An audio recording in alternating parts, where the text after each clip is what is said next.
Hello, जय हिंद। कैसे हैं आप लोग बताइए। उम्मीद करती हूँ सब लोग स्वस्थ होंगे, अच्छे होंगे और अपना ख्याल रख रहे होंगे। हम लोग आप लोग को पता है कुपोषण पढ़ रहे थे, कुपोषण, पोषण और जो है आपके अंडर न्यूट्रिशन।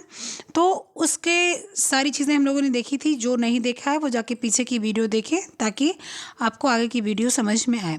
और उसके ही थ्रू कुपोषण को दूर करने की बहुत सी संस्थाएं काम कर रही हैं, जिसको WHO को हमने पढ़ा था परसों। और कल जो हमने 4 दिन पढ़ा था उसको कल हम लोगों ने क्या किया था, क्वेश्चन सॉल्व किया था। तो उस क्वेश्चन को जाकर प्लीज़ देखें। पीछे 15 क्वेश्चन थे और बहुत अच्छे क्वेश्चन थे। बहुत टाइम टेकिंग भी नहीं थे, बहुत ज़्यादा खींच खांच के उसको बताया नहीं गया था, बढ़िया से बताया गया था।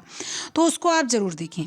साथ ही साथ वीडियो को लास्ट तक देखिए, बिल्कुल बीच में मत छोड़ के जाइए। स्किप करके भी देखने का कोई मतलब नहीं होता, बीच में कोई फालतू बातें नहीं होती हैं। इसलिए अगर स्किप करके देखते हैं तो आपको खुद का नुकसान है और उसमें कोई कुछ नहीं कर पाएगा, है ना। चलिए, तो आज हम लोग कुपोषण दूर करने के लिए कुछ संस्थाएं और हैं। यूनिसेफ है, केयर है, WHO है, ICDS है और FAO है और एक दो संस्थाएं और हैं, जिसमें से WHO को हम लोगों ने पढ़ लिया है। आज हम लोग यूनिसेफ और केयर पढ़ेंगे, ठीक है। यूनिसेफ, केयर पढ़ेंगे। और चलिए सबसे पहले हम लोग पढ़ेंगे यूनिसेफ, ठीक है। सबसे पहले हम लोग क्या पढ़ेंगे, यूनिसेफ। यूनिसेफ क्या है, एक संयुक्त राष्ट्र संघ शिशु निधि, ठीक है। संयुक्त राष्ट्र संघ शिशु निधि के रूप में जानी जाती है, ठीक है। ये आपका क्या है कि इसका पूरा नाम क्या है कि यूनाइटेड नेशन चिल्ड्रंस फंड। इसका पूरा नाम क्या है, यूनाइटेड नेशंस चिल्ड्रन फंड्स। इसका पूरा नाम है किसका, यूनिसेफ का, ठीक है। लेकिन इसी यूनिसेफ को पहले किस नाम से जाता था, United nation international children emergency fund कहलाता था। और ये कहलाता था तो उस समय इसका नाम यूनिसेफ था। क्यों, क्योंकि यू का मतलब था यूनाइटेड, एन का मतलब था कि नेशन, आई का मतलब था इंटरनेशनल, सी का मतलब था चिल्ड्रंस और ई का मतलब था इमरजेंसी और एफ का मतलब था फंड। लेकिन जब इसका नाम बदला गया तो इसमें आई और आपका ई चेंज नहीं किया गया। कोई बात नहीं, चेंज नहीं हुआ, लेकिन नाम इसका चेंज हो गया, इसका फुल फॉर्म चेंज हो गया। इसलिए फुल फॉर्म आपको याद रखना है, संयुक्त राष्ट्र संघ शिशु निधि, इसको बोलते हैं यूनिसेफ को, ठीक है। कहने का मतलब यूनिसेफ इसी शिशु निधि और मातृ पोषण के लिए काम करता है और इसका फुल फॉर्म है यूनाइटेड नेशन चिल्ड्रंस फंड। इसका क्या है, काम है, ठीक है, किसका, यूनिसेफ का। वर्तमान में 111 सदस्य इसमें काम करते हैं। वर्तमान में 111 सदस्य देश हैं इसमें वर्तमान में। मतलब कि जैसे आपके WHO में कितने देश थे बताइए, हम लोगों ने पढ़ा था कितने थे, 195 थे कि 94, 100 थे कि 193 थे। जरा बताइए, सब लोगों ने देखा होगा, देखें तो कितना लोगों ने ध्यान दिया है, 192 थे। कितने देश थे, उसी तरह से 117 सदस्य देश यूनिसेफ में भी काम करते हैं, जिसमें भारत भी है, ठीक है। 1946 में संयुक्त राष्ट्र संघ महासभा द्वारा स्थापना की गई, किसकी, यूनिसेफ। यूनिसेफ की स्थापना कब हुई, 1946 में, ओके। चलें, इसके बाद में देखो मैंने यहाँ पर ये आपको बताया है कि इसमें आई और ई हटाया नहीं गया है, जबकि नाम बदल गया है, ठीक है। नाम आपका क्या है, नाम आपका इसमें क्या है कि यूनाइटेड नेशन चिल्ड्रन फंड, जिसको UNCF हो सकता है, लेकिन आई और ई हटाया नहीं गया है और सारी चीज़ें क्या हो गई हैं, हटा दी गई हैं, बदल दी गई हैं। लक्ष्य क्या है इसका, बच्चों का सर्वांगीण विकास करना। यूनिसेफ का लक्ष्य क्या है कि बच्चों का सर्वांगीण विकास करे, यूनिसेफ का ये क्या है, लक्ष्य है, ठीक है। इसीलिए इसको हम लोग क्या बोलते हैं, शिशु निधि बोलते हैं, किसको, यूनिसेफ को। बच्चों का सर्वांगीण विकास करेगा। यूनिसेफ बच्चों के स्वास्थ्य, शिक्षा एवं पोषण संबंधी आवश्यकताओं को पूरी करता है, क्योंकि इस जितने भी देश इससे सदस्य जुड़े हुए हैं वो इसको निधि देते हैं। निधि मतलब इसको धन देते हैं, रुपया देते हैं, ताकि ये उन रुपए से पूरे जितने देश जुड़े हुए हैं और जो देश सदस्य नहीं भी हैं और कोई मदद मांग भी लेता है या यूनिसेफ में ये पता चलता है कि फला देश को मदद की आवश्यकता है, तो वो उन्हीं पैसों से मदद करता है। अब जैसे मान लीजिए, सपोज दैट आप देख लीजिए कि आपके बाबा आपके हेड हैं, ठीक है, आपके बाबा हेड हैं, उन्होंने कहा कि मेरे 5 या 6 बच्चे हैं और मैं सारे बच्चों की देखभाल करूँगा, ठीक है, सारे बच्चों को अच्छे से व्यवस्थित करके मैं रखूँगा, ठीक है। अब बाबा तो आपके हो गए रिटायर, उनको सिर्फ 30-35 हज़ार रुपये पेंशन मिल रहा है, ठीक है, और वो भी जो है 2004 के बाद पेंशन भी बंद पड़ गई। अब आपके बाबा पूरे परिवार को देखेंगे, किसी की फीस देनी है, किसी को स्कूल भेजना है, उसको कुछ और चाहिए, किसी को कपड़े चाहिए, त्यौहार आ गया, जन्मदिन आ गया, निमंत्रण है दुनिया भर का, उसको सबको देखना है। तो अब आपके बाबा पूरा परिवार चलाएं, इसके लिए क्या करना पड़ेगा, आपके पांचों पिताजी को लेके और जो पांचों लोग मिलके हैं, वो लोग जब तनख्वाह पाएँ, सैलरी पाएँ, तो वो क्या करें, वो थोड़ा थोड़ा अपने पापा को दें। जब आपके पापा, चाचा, दादा सब लोग मिलके आपके पापा को पैसे देंगे तो आपके पास बाबा के पास एक उपयुक्त धनराशि इकट्ठा होगी, जिससे वो पूरे परिवार को देखेंगे। यही यूनिसेफ काम करता है। सदस्य तो इसके जरूर है 117, लेकिन सारे देश इसको पैसे देते हैं और फिर उन पैसों से वो क्या करता है, निधि बनाता है, उन पैसों से टीकाकरण चीज़ें उपयोग करता है, उस पैसों से अलग अलग बच्चों के लिए कार्य करता है और सारे देश को क्या करता है, वितरण करता है, सारे देशों को फायदा पहुंचाता है। समझ गए? चलिए नेक्स्ट क्या है आपका इसमें, पहले ये संस्था खुद सहायता देती थी, पहले शुरू में ये जो संस्था थी वो खुद सहायता देती थी। अब आवश्यक परीक्षण, निर्देश, यथासंभव अपना साथ व सहयोग देती है। पहले ये खुद ही जितना होता था उतना सहायता देती थी, लेकिन अब ये दूसरे देशों को क्या करती है, प्रशिक्षण भी देती है, मतलब कि आप ऐसे काम कर सकते हैं, निर्देश भी देती है कि भाई ऐसा ऐसा काम कीजिए, फ़ायदा होगा आपको, बच्चों को लाभ मिलेगा, और यथासंभव अपना साथ व सहयोग देती है। और जो है कोई देश ऐसा है कि जिसको जो है आवश्यकता है उसको यथासंभव साथ भी देती है। कहने का मतलब जैसे भारत इसको 60 लाख रुपए देता है हर साल, तो जैसे मान लीजिए भारत ने दे दिया, भारत को इस समय कम ज़रूरत पड़ी, मान लो 2023 में कम ज़रूरत पड़ी, लेकिन 2023 में मान लो सोमालिया को ज़्यादा ज़रूरत पड़ गई, तो क्या होगा, सोमालिया को बोलेगी ठीक है भाई ये लो पैसे और तुम अपना काम करो, जब तुम्हारे पास पैसे हो जाएगा दे देना, या नहीं होगा कोई बात नहीं, कोई बात नहीं, इसके लिए प्रेशर मत डालो, आप अपने देश का भला करो, ठीक है। तो ये चीज़ें होती हैं, ठीक। इसके बाद में क्या है, उन देशों के लिए कार्य करता है यूनिसेफ जो सारी सुख संपदा बच्चों के इस सिद्धांत पर विश्वास करते हैं। वो ये यूनिसेफ उस देश के लिए काम करता है कि सब चीज़, सारी संपदा मतलब धन संपत्ति सुख बच्चों के लिए है, उसी के लिए यूनिसेफ कार्य करता है। यूनिसेफ का एक मतलब मुख्य ये मतलब है कि भाई बच्चों को आगे बढ़ाओ, बच्चों को स्वस्थ रखो, उनको शिक्षा दो, उनको विद्या दो, उनको स्वास्थ्य दो, उनको प्रोटीन, उनको विटामिन, उनको सारी चीज़ें इस तरह से प्रोवाइड कराओ कि बच्चों को समस्या ना हो, ठीक है। और संस्था विभिन्न मतलब ये संस्था मतलब यूनिसेफ विभिन्न देशों के बच्चों के लिए योजनाएं बनाती है, फिर उन्हीं बच्चों को मदद करती है, जैसे आर्थिक सहायता, आवश्यक सामान, उपकरण आदि।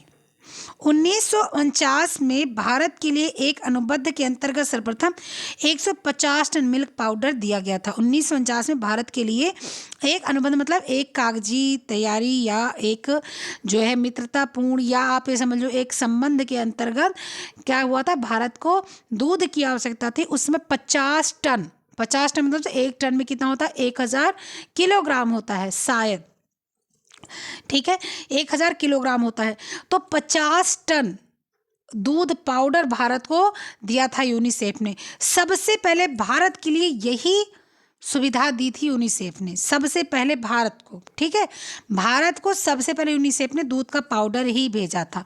उसके बाद बहुत सारी सुविधा, अब तो बहुत कुछ करने लगा यूनिसेफ, हर राज्य के लिए, हर जो देश के लिए कर रहा है, ऐसी कोई बात नहीं है, ठीक है।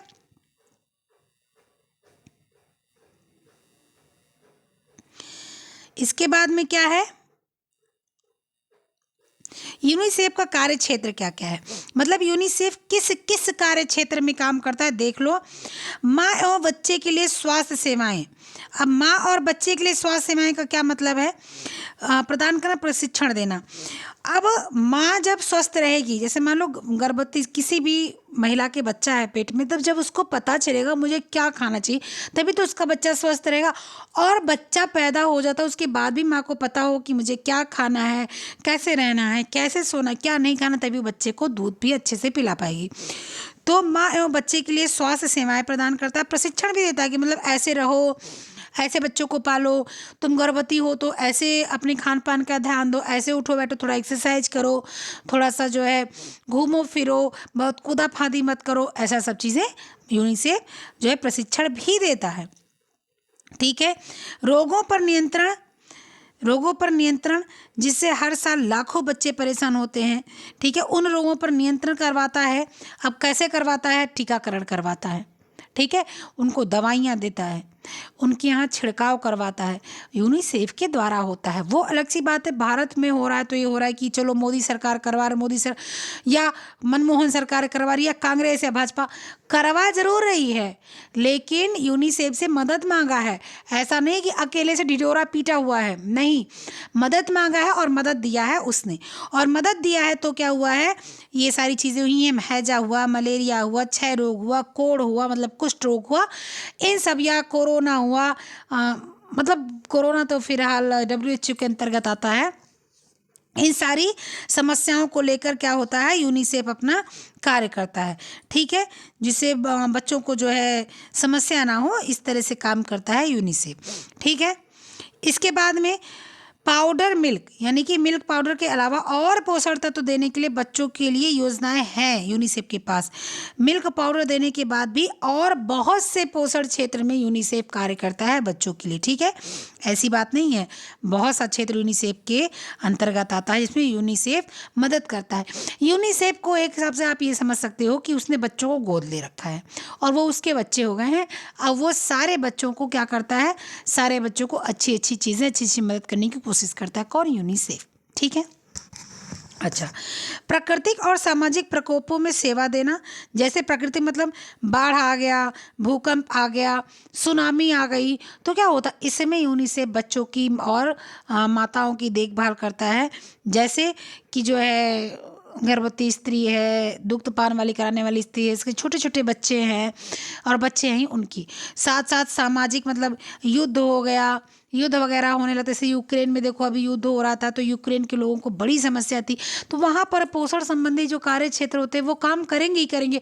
अगर नहीं करेंगे तो बेचारे वो खुद ही, मैंने एक वीडियो देखी थी, उस पर फेसबुक पे थी, कहाँ थी, या किसी ने मुझे मेरे पास शेयर किया था, उसमें एक गड्ढा खोदा गया था यूक्रेन में, और गड्ढा खोदा गया था, उस गड्ढे में सारे सैनिकों को ऐसे डाला जा रहा था, इंसानों को ऐसे डाला जा रहा था, और उसके बाद वो गड्ढे को पाट दिया जा रहा था। कहने का मतलब इतनी बुरी हालत हो गई थी यूक्रेन की कि लाशें, ऐसे कहावत कही जाती है ना कि अरे ऐसा होगा कि लाश पट गई, तो उसी तरह से पट गई थी लाश। अब वहाँ पर अगर कोई संस्था कार्य नहीं करेगी तो कैसे देश काम चला पाएगा, है ना। तो उसी तरह से काम यूनिसेफ करता है। इसके बाद में आपका क्या आ जाता है, भारत में यूनिसेफ के कार्य क्या है, ये देखिए। भारत में यूनिसेफ के कार्य क्या है, मई 1949 से यूनिसेफ भारत में सहायता कार्य कर रही है। ठीक है, मई 1949 से यूनिसेफ क्या करी, भारत में सहायता कार्य करी है। सबसे पहले भारत में इसी संस्था ने कार्य किया था। क्या कार्य किया था? दूध देने का कार्य किया था। ठीक है, क्या किया था? 50 टन दूध दिया था, वो भी मिल्क पाउडर दिया था। इस संस्था ने दूध पाउडर दिया था। उसके बाद भारत सरकार ने स्वास्थ्य मंत्रालय तथा विश्व स्वास्थ्य संगठन की सहायता से यूनिसेफ ने कई प्रकार की सेवा की है, दी है भारत को। उसके बाद ठीक है, लेकिन सबसे पहले जो था वो क्या था, दूध के लिए कार्य करना था। ठीक है, WHO की सहायता से यूनिसेफ कई प्रकार से सेवा कार्य किए हैं, WHO को अपने साथ मिलाया है और उसके बाद में बहुत सारे कार्य किए हैं। ठीक है, WHO की सहायता से। इसके बाद में आपका क्या है, प्रशिक्षण कार्य है। प्रशिक्षण कार्य सर्वप्रथम all India institute of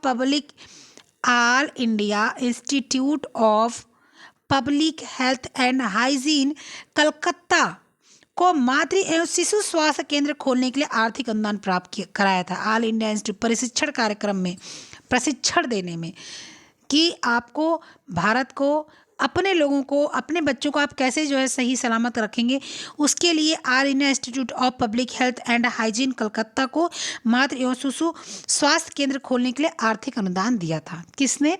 UNICEF ने। ठीक है, इसके बाद में देखिए, ये सारी चीज़ें ना आपको टेलीग्राम पर प्रोवाइड हो जाएंगी। ये सारी चीज़ें आपको बहुत अधिक लिखने उखने की ज़रूरत नहीं पड़ेगी। ये पीडीएफ आपको टेलीग्राम पर प्रोवाइड हो जाएगा। बस आपको इतना करना है, टेलीग्राम ज्वाइन करना है। ज्वाइन करने के बाद में वहाँ अटैच हो जाना। ज्वाइन करने के लिए डिस्क्रिप्शन बॉक्स में लिंक दिया रहता है, आप उसमें ऐड होंगे। आपको क्या मिल जाएगा, ये सारी चीज़ें आपको वहाँ पर पीडीएफ के रूप में मिल जाएंगी। ठीक है, क्वेश्चन भी अच्छे अच्छे बना के देती हूँ। जो 4-6 क्वेश्चन मिलता है आप उसको जो है जाकर सॉल्व कीजिए। इसके बाद में कई राज्यों में के मेडिकल कॉलेज एवं शिशु रोग विभाग के अंतर्गत डॉक्टरों नर्सों को प्रशिक्षण सुविधाएं दी और छात्रवृत्ति दी।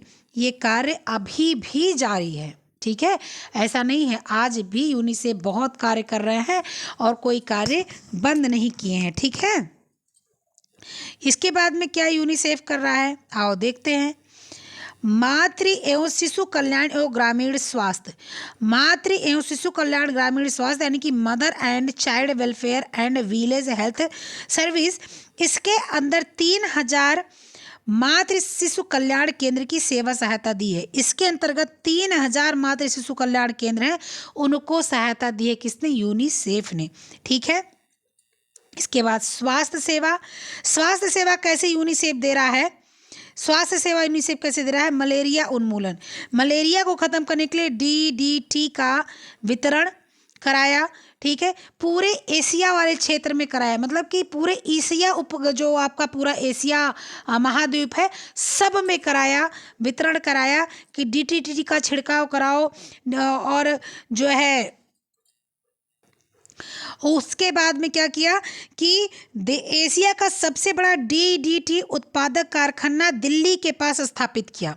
ठीक है, डीडीटी का उत्पादक कारखाना दिल्ली के पास स्थापित किया, जहां प्रतिवर्ष 1400 टन डीडीटी का उत्पादन करता है और ये देश का सबसे बड़ा, ठीक है, ये क्या है आपका एशिया का सबसे बड़ा डीडीटी का कारखाना है जहाँ पर बनता है। ठीक है, अब डीडीटी का कारखाना तो जहाँ बनता है, अब डीडीटी थोड़ा सा क्या हो गया कि इसको दबाने की कोशिश की जाने लगी, क्योंकि इससे ना बहुत ज़्यादा नुकसान पर्यावरण का हो रहा था, बहुत ज़्यादा जो है फसलों का नुकसान हो रहा था इसलिए।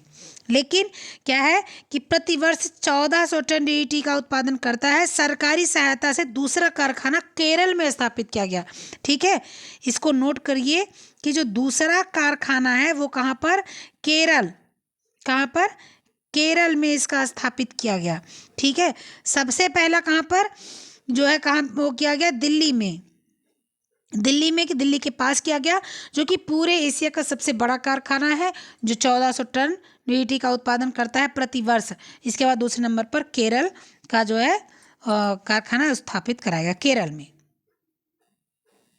उसके बाद क्षय रोग नियंत्रण संस्था ने बहुत सी मात्रा में बीसीजी वैक्सीन उपकरण तथा वाहन प्राप्त हुए। इसी के अंतर्गत मद्रास में बीसीजी प्रयोगशाला की स्थापना हुई। क्या हुआ, क्षय रोग नियंत्रण संस्था ने बहुत सी मात्रा में बीसीजी वैक्सीन उपकरण,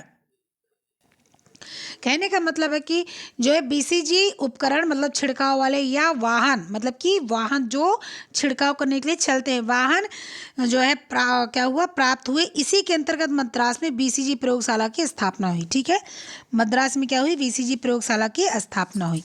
इसके बाद में क्या आ जाते हैं हम लोग, इसके बाद में आ जाते हैं कोढ़। ये सारी चीज़ें आपकी यूनिसेफ की ही चल रही हैं। कोढ़ का क्या है, डैप्सोन टैबलेट उपकरण एवं वाहन दिए, डैप्सोन टैबलेट दिया गया, उपकरण दिया गया कि मतलब इसका छिड़काव वगैरह किया जाए कोढ़ के लिए। ठीक है, और वाहन भी दिए गए कि भाई छिड़काव करने के लिए वाहन भी तो चाहिए। इसके बाद घेंघा मतलब ग्वाइटर संस्था ने राजस्थान में 1600 टन उत्पादन वाले आयोडाइजेशन प्लांट की स्थापना की, जहां पर आयोडाइज्ड चीज़ें, नमक आपको प्राप्त होते थे। ठीक है, इस सहायता से देश के उन भागों में आयोडीन युक्त नमक वितरित किए गए जहां घेंघा रोग बहुत प्रमुख रूप से फैलता था। ठीक है, ध्यान से सारी चीज़ें सुनिए और सुनकर देखिए। सोच रहे, अगर बहुत लोग सोचते हैं कि हटाओ यार पीडीएफ से देख लेंगे, हटाओ यार बुक से पढ़ लेंगे, तो बुक है ज़रूर, लेकिन समझना पड़ता है और समझाने के लिए एक कोई चाहिए होता है। कभी कभी क्या होता है, हम लोग अपने दिमाग से नहीं समझ पाते, पढ़ते कई बार है, लेकिन जब सामने वाला एक बार बोल देता है तो दिमाग में बैठ जाता है। आप नहीं, मैं भी, कोई भी ऐसा होता है कि जब समझ यार समझ नहीं रहा, फिर से बताओ तो अच्छा आप बताओ, आपसे समझेंगे, तो वो थोड़ा सा उसको जो है क्या करता है, जो थोड़ा सा आसान शब्दों में बोलते हैं समझ जाते हैं। इसलिए समझने के लिए जो है पहले सुन लीजिए अच्छे से, उसके बाद आपको क्या करना है, आपको पीडीएफ प्राप्त करके रख लेना है। नोट करना चाहे नोट कर लेंगे, क्योंकि क्या भरोसा कल को फ़ोन गुम हो जाए या डिलीट हो जाए पीडीएफ, तो क्या करेंगे। तो उससे क्या है, नोट करने से भी आसान पड़ता है। नोट आप और आसान तरीके से कर सकते हैं, क्योंकि ये तो मुझे पढ़ाना है इसलिए मैं इस तरह इतना विस्तृत नोट करती हूँ। आप लोग और आसानी से और कम समय में नोट कर सकते हैं, कम मात्रा में नोट कर सकते हैं। ठीक है, चलिए। इसके बाद पेनिसिलिन का उत्पादन, पेनिसिलिन समझते हैं ना, आँख में डाला जाता था या फोड़ा वगैरह होता था, वहाँ पर जो है ये सब किया जाता था। पेनिसिलिन का उत्पादन केंद्र भी स्थापित किया गया, ठीक है। और यूनिसेफ की सहायता से पूना के निकट पिप्परी नामक स्थान, इसको लिखना, ये पेनिसिलिन का था पूना के निकट, पूना के पास पास पिप्परी नामक स्थान पर, कहाँ पर, पिप्परी नामक, यहाँ पर लिख देती हूँ, पिप्परी, पिप्परी में क्या किया गया, आपका पेनिसिलिन उत्पादन केंद्र स्थापित किया गया। उसके बाद में आपका क्या किया गया, चेचक उन्मूलन, चेचक उन्मूलन कहाँ किया गया, पतवाड़ा नगर, पतवाड़ा नगर है या, हाँ पतवाड़ा नगर, पतवाड़ा नगर उत्तर प्रदेश, पटवादा नगर उत्तर प्रदेश में गिंडी, चेन्नई आदि स्थानों पर स्मॉल पॉक्स वैक्सीन के उत्पादन केंद्र स्थापित हुए। ये सारे आपके यूनिसेफ के माध्यम से हो रहे हैं। अब आप लोग यूनिसेफ पढ़ते होंगे, बहुत लोग पढ़ते होंगे, अलग अलग जगह पढ़ते होंगे, लेकिन छोटी छोटी चीज़ों को क्या होता है, इग्नोर हो जाता है या वो दिमाग से निकल जाता है, या तो सोचता छोड़ो। लेकिन ये सारी चीज़ें पढ़नी चाहिए, क्योंकि ये सारी चीज़ें आ सकती हैं और आने को कुछ भी आ सकता है, इसलिए कुछ छोड़ना नहीं है। फिर उसके बाद में आपको क्या आ जाता है, डीपीटी, डीपीटी वैक्सीन का कसौली में उत्पादन केंद्र स्थापित हुआ, डीपीटी वैक्सीन का कसौली में उत्पादन केंद्र स्थापित हुआ। फिर pre vocational training, pre vocational training, युवा वर्ग को तकनीकी शिक्षा दी जाने लगी, ठीक है। प्री वोकेशनल ट्रेनिंग, युवा वर्ग को तकनीकी शिक्षा देने जाने लगी। भारत सरकार के अलग अलग मंत्रालयों की सहायता से ये प्रबंधन जो है शुरू किया गया। उसके बाद में आपका आ जाता है क्या, और आगे देखें, अपंग बच्चों के लिए क्या सहायता प्रदान की गई। अपंग बच्चों के लिए मुंबई में all India institute of medicine rehabilitation तथा देहरादून में नेशनल इंस्टीट्यूट ऑफ ब्लाइंड को सहायता दी, और बहुत सी सहायता भी प्रदान कराई गई। जो अपंग बच्चे थे, जो दिव्यांग बच्चे थे, जिनके की कोई अंग नहीं था, कुछ बच्चे ब्लाइंडनेस वाले थे, जो आँख से देख नहीं सकते, तो उनको सहायता दी गई, और बहुत सी सहायता जो है दी गई। स्कूल में बेल प्रिंटिंग प्रेस खोला गया, बेल प्रिंटिंग की बुक्स और जो है उसको नोट्स प्रोवाइड करवाए गए। ये सारी चीज़ें यूनिसेफ के माध्यम से कराई गई, ठीक है। इसके बाद में पोषण संबंधी कार्यक्रम, पोषण संबंधी कार्यक्रम सबसे पहले दूध पाउडर वितरण का काम किया एएनपी के तहत, और बहुत सी कार्य भारत के लिए किया गया। एएनपी के तहत दूध वितरण का काम किया था किसने, यूनिसेफ ने। कितना, बार बार बोल रही हूँ, 50 टन 1949 में यूनिसेफ ने दिया था भारत को, ठीक है। यूनिसेफ में ने पहली बार भारत को 50 टन दूध दिया था 1949 में, ठीक है। चलिए आगे, प्राथमिक स्वास्थ्य संरक्षण, प्राथमिक स्वास्थ्य संरक्षण संस्था शिशु बालक जननी के लिए कार्य करता है। संस्था शिशु, छोटे बच्चे जो पैदा हो रहे हैं या जो गर्भवती स्त्री हैं, बच्चे गर्भ में हैं, बालक, बालक मतलब बालक बालिका दोनों की बात हो रही है, छोटे बच्चे हैं, जननी के लिए, जननी मतलब माता के लिए बात हो रही है, इन सब के लिए जो है ये संस्था कार्य करती है। जल और स्वच्छता, संस्था ने इस क्षेत्र में भी कार्य किए हैं। किसके, जल और स्वच्छता के भी क्षेत्र में संस्था ने कार्य किए हैं। ताकि बीमारियां ना फैलें। स्वच्छ जल पिया जाए, ठीक है, प्रत्येक व्यक्ति पीने के लिए शुद्ध जल प्राप्त हो सके, इसके लिए भी जो है इस संस्था ने काम किया है। कुएं, हैंडपंप, ट्यूबवेल आदि की व्यवस्था करवाई है। जल के परीक्षण, शुद्धिकरण एवं वितरण व्यवस्था में सुधार किया है। किसने? यूनिसेफ ने। यूनिसेफ ने उत्कृष्ट कार्यों के लिए अंतर्राष्ट्रीय जल संसाधन संघ यानी कि इंटरनेशनल वाटर रिसोर्स एसोसिएशन का क्या किया था कि ओर से सर्वप्रथम पुरस्कार से भी पुरस्कृत किया गया था। कौन? यूनिसेफ। इसको लिखिए, अंतर्राष्ट्रीय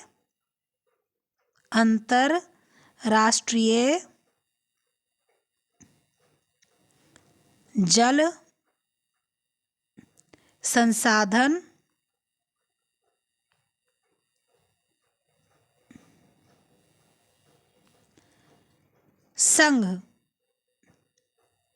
संघ ये आपके जल के लिए है और इसके लिए आपके यूनिसेफ को क्या हुआ था? इनाम भी मिला था, पुरस्कार भी मिला था। ठीक है, चलें। इसके बाद में क्या है आपका? यूनिसेफ के बारे में ही क्या है? आपातकालीन सहायता एवं पुनर्वास व्यवस्था भी यूनिसेफ किया था। क्या मतलब था इसका? आपातकालीन सहायता मतलब इमरजेंसी रिलीफ, रिहैबिलिटेशन।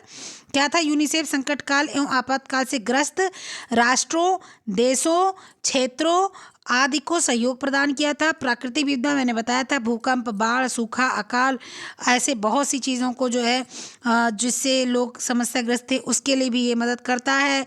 दवाई देता है, घर देने की मतलब भारत को आवश्यकता है तो कुछ उसकी मदद कर सकता है कि भाई लो आप घर दो।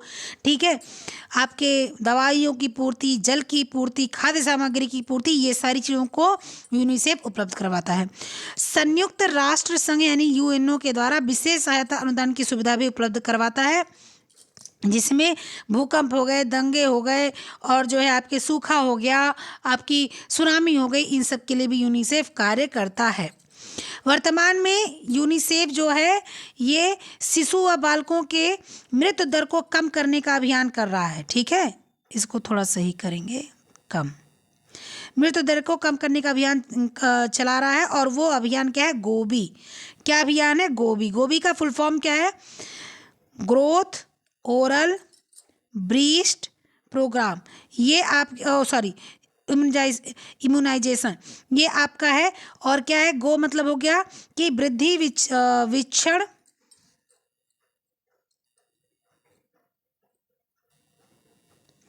ग्रोथ सर्विलांस वृद्धि आवेक्षण, ओरल रिहाइड्रेशन मतलब कि मौखिक पुनर्जीलीकरण, प्रमोशन ब्रेस्ट फीडिंग मतलब स्तनपान को प्रोत्साहित करना। बहुत सी माताएं स्तनपान नहीं करवाती, उनको लगता है मेरी शरीर खराब हो जाएगी, मेरा जो है फिगर खराब हो जाएगा, इस सब में तो उसको प्रमोट करता है।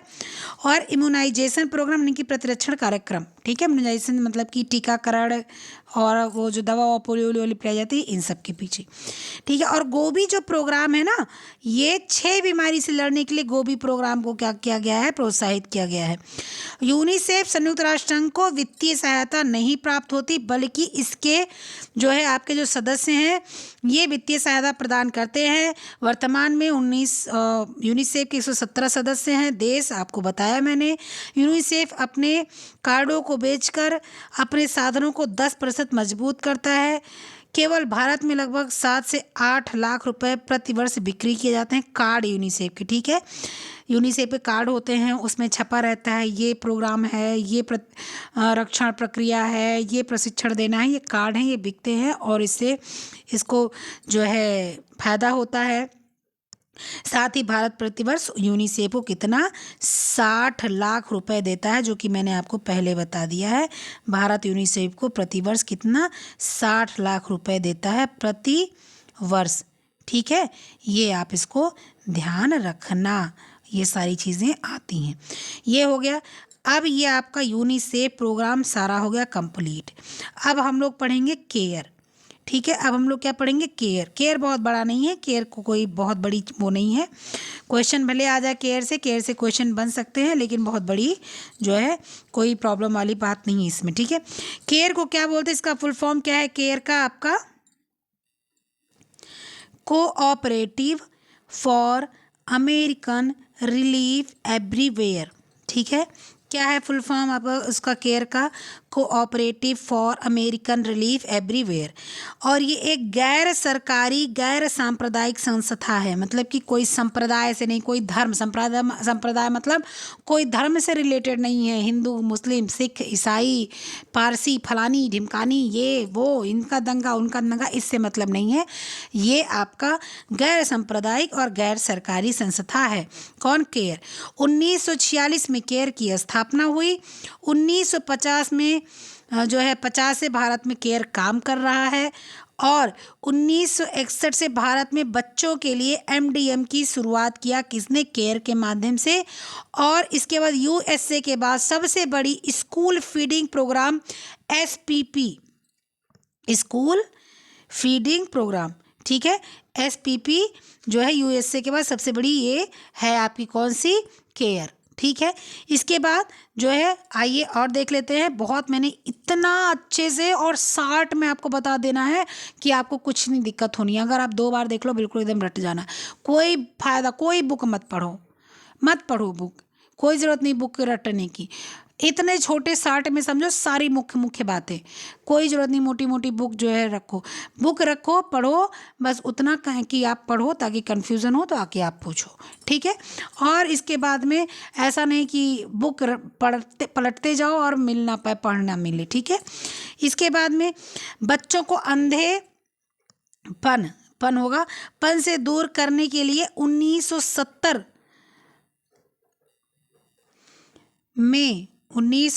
में program for prevention of blindness due to vitamin A deficiency शुरू किया था, ठीक है।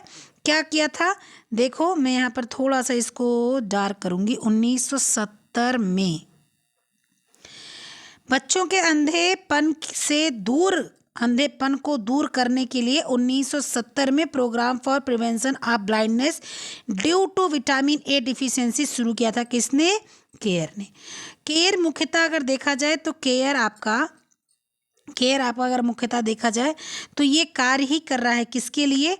जो है आपके बच्चों की जो आँख की सेवाएं हैं, आँख के क्षेत्र में केयर अधिकतर काम कर रहा है, ठीक है। उसके बाद 1970 में भारत सरकार ने राष्ट्रीय स्तर पर कार्यक्रम चलाया जिसका एम मतलब उद्देश्य, जिसका एम बालकों के अंदर विटामिन ए की कमी को दूर करना था। उद्देश्य क्या था? कि उद्देश्य था विटामिन ए का। उद्देश्य क्या था? Vitamin A. ये YA मतलब विटामिन ए। विटामिन ए की पूर्ति के लिए 1 से 5 वर्ष के बालकों को 2 लाख IU मतलब इंटरनेशनल यूनिट विटामिन ए की खुराक देनी थी। 6 माह के गैप में दी जाती है। ये सब जो है 9 खुराक होती हैं। और ये 9 खुराक जो आपकी होती 1 से 5 साल के जो है अंतर पर दी जाती है। यानी मतलब अगर एक बार दे दिया गया, आपका बच्चा 6 महीने का है, फिर उसको 6 महीने बाद 12 महीने का होगा तब दिया जाएगा, फिर 6 महीने के बाद फिर आपका नेक्स्ट बच्चे को दिया जाएगा नेक्स्ट खुराक, फिर ऐसे। और ये 1 से 5 साल तक के बच्चों को 9 खुराक मिलती है। आप जोड़ सकते हो। कैसे जोड़ सकते हो? बच्चा पैदा हुआ तो उसको कोई खुराक देनी नहीं है। बच्चा जब 6 महीने का हुआ तब 1 खुराक, 12 महीने का हुआ तब 1 खुराक, ठीक है। फिर इसके बाद में 18 महीने का हुआ तब 1 खुराक। इस तरह से आप जोड़ डालो तो 9 खुराक पड़ती है। 9 खुराक इसको बच्चे को 5 साल तक विटामिन ए की दी जाएगी। ये क्या था? ये आयोडीन का ये जो है आपका उद्देश्य था क्या? जो है केयर का उद्देश्य क्या था? कि बच्चे को विटामिन ए की खुराक दी जाए ताकि बच्चे को जो है जो समस्या है आँखों से रिलेटेड वो ना हो, ताकि बच्चे को समस्या ना आए कि उनकी आँखें खराब हो जाएं, सूजन हो जाए, ऐसा कुछ हो जाए। इसके साथ ही साथ इसने भोजन वगैरह भी बच्चों को प्रोवाइड करवाए। इसमें पपीते, कद्दू, आम, पालक आदि अपने दैनिक आहार में सम्मिलित करना, ये सारी चीज़ें उसने बताई और जो है माध्यम से दिलाई और कोशिश भी करता रहता है दिलाने की, ठीक है। साथ ही साथ यदि माताएं संपन्न घराने की हैं तब उन्हें बालकों के आहार में दूध से बने पदार्थ, अंडा, यकृत, कॉड, लीवर ऑयल आदि कैप्सूल सेवन हेतु प्रेरित भी किया, परंतु यह कार्यक्रम 50% ही सफल हो पाया। इसका मुख्य कारण क्या था? दवा की अनियमितता का वितरण, अज्ञानता, अशिक्षा। कहने का मतलब कोशिश बहुत किया केयर ने कि ये सारी चीज़ें की जाए, लेकिन क्या हुआ कि ये सारी चीज़ें नहीं हो पा रही थी, 50% ही हो पाई, क्योंकि हम खुद अपने घर में देखें तो हम अपने घर में रोज़ हरी सब्जियां नहीं खाते। हम अपने घर में रोज़, जैसे मांसाहारी जो लोग नहीं हैं वो नहीं खा सकते कॉड लिवर ऑयल। मैं अगर चाहूँ कि मैं खा लूँ, मेरा बेटा, मेरी बेटी, मेरे हस्बैंड, मेरे सास ससुर खा ले तो नहीं खाते। मेरे सास ससुर जी तो उसको छूते भी, देखना भी तो दूर की बात है। जबकि चाहिए ना, वो खुद भी नहीं खाएंगे तो बच्चों को भी कैसे दिया जा सकता, भाई घर में नहीं रखना है तो कैसे दे दो। तो उसी तरह से हर घर की जो है ये चीज़ें हैं, जो शाकाहारी है वो देना नहीं चाहता। मांसाहारी लोग भी, हर लोग इतने संपन्न नहीं है कि हर चीज़ें प्रोवाइड कराई जा सके। लेकिन केयर का कार्य मुख्य यही था कि वो विटामिन ए की खुराक अच्छे से बच्चों को पहुँचा पाए, विटामिन ए की कमी ना बच्चों को हो, बच्चों की आँखें ना खराब हो, ये केयर का काम था। तो यूनिसेफ और केयर का काम हमारे ख्याल से आप लोगों को समझ आ गया होगा। अब कोई भी समस्या अगर इस वीडियो में आपको समझ में आती है, कुछ भी आता है, तो प्लीज़ आप मुझे बिल्कुल कमेंट बॉक्स में या टेलीग्राम में ज़रूर आकर बता दीजिएगा, मैं उसको जो है देखूंगी। हाँ, एक क्वेश्चन आया था कल, वो मैंने WHO पढ़ाया था, तो कोई एक था 163 करके था, 1963 की ऐसे करके कुछ था, मुझे याद नहीं है। तो उसको जो है, हाँ, क्वेश्चन वो था क्या कि वर्ल्ड फूड प्रोग्राम कब स्थापित हुआ? विश्व आहार कार्यक्रम 1963 में स्थापित। वर्ल्ड फूड प्रोग्राम द्वारा सहयोग दिया जाने लगा किसको? WHO को। तो वर्ल्ड आहार कार्यक्रम 1963 में स्थापित हुआ, और यही कई बुक में भी लिखा हुआ है, यही सही भी है। गूगल का मुझे पता नहीं, गूगल क्या लिख रहा है, क्यों लिख रहा है, वो मुझे जानकारी नहीं है। ठीक है, तो फिर आप लोग समझ रहे होंगे, सारी चीज़ें समझ गए होंगे आप लोग। कोई भी समस्या हो बिल्कुल कमेंट बॉक्स में कमेंट कीजिएगा। कहीं भी कोई भी, मैं बताऊं कि बुक के लैंग्वेज में पढ़ने से अच्छा है कि जो है कम लैंग्वेज में अच्छे से पढ़ लिया जाए, ठीक है। और आपको देखिए, जो है घंटों की वीडियो को मैंने सिर्फ 30 मिनट में 2 आपकी संस्थाओं को ख़त्म कर दिया। और कल हम लोग आपकी पढ़ लेंगे क्या? कल हम लोग शुरू करेंगे कार्बोहाइड्रेट, ठीक है। कल हम लोग शुरू करेंगे क्या? कार्बोहाइड्रेट। और कार्बोहाइड्रेट के साथ साथ 2-3 संस्थाएं और पोषण के उसमें बच रही हैं, उसको भी हम लोग देख लेंगे, ठीक है। चलिए फिर मिलते हैं, तब तक के लिए अपना ख्याल रखिएगा, पढ़ते लिखते रहिएगा, मस्त रहिएगा। ओके, बाय, जय हिंद।